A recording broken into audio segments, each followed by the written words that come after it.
जय आदिवासी जय जोहार दोस्तों। आज है 9 अगस्त 2024 विश्व आदिवासी दिवस। तो गाइस आज हमारे कामरेज तालुका में बहुत बड़ी रैली होने वाली है।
આજે આપણે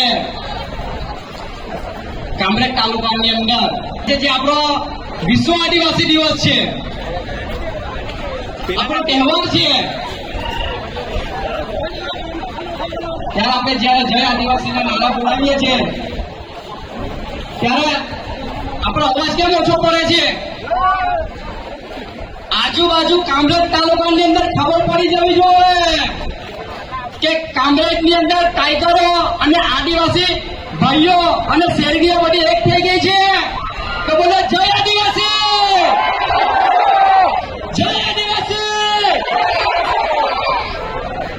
હજુ પણ ઓછો અવાજ છે,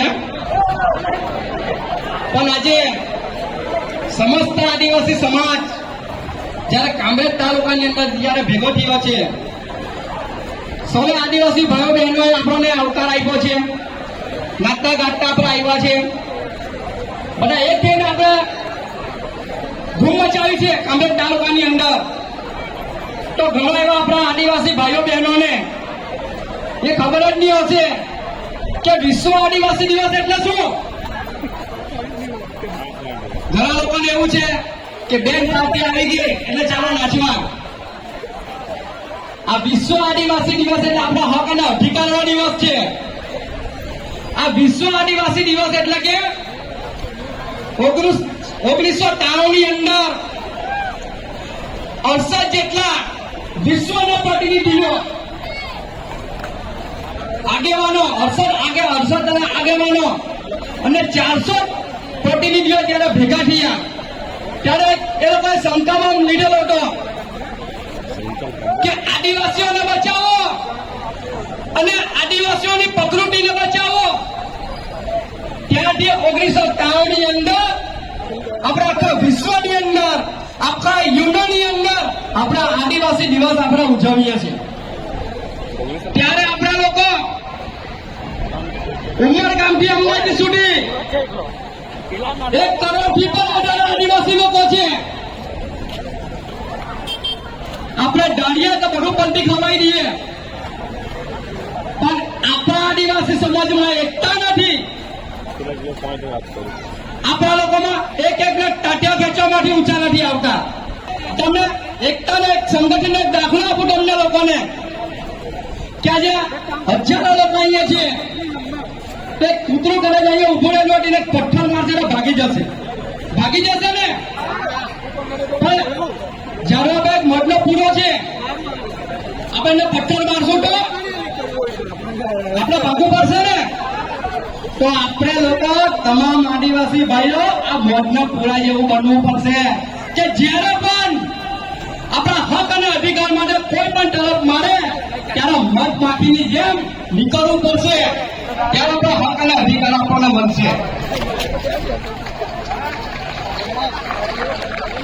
બીજો એક દાખલો તમને આપો કે ઘડિયાળના કાંટા ટોળ હોય, એક કાંટો ધીરે ચાલે, એક કાંટો ફાસ્ટ ચાલે, એક કાંટો ઉડે સૌથી ફૂલ ચાલે, પણ જયારે 12 વાગવાના ને ત્યારે બધા કાંટા એક થઈ જાય.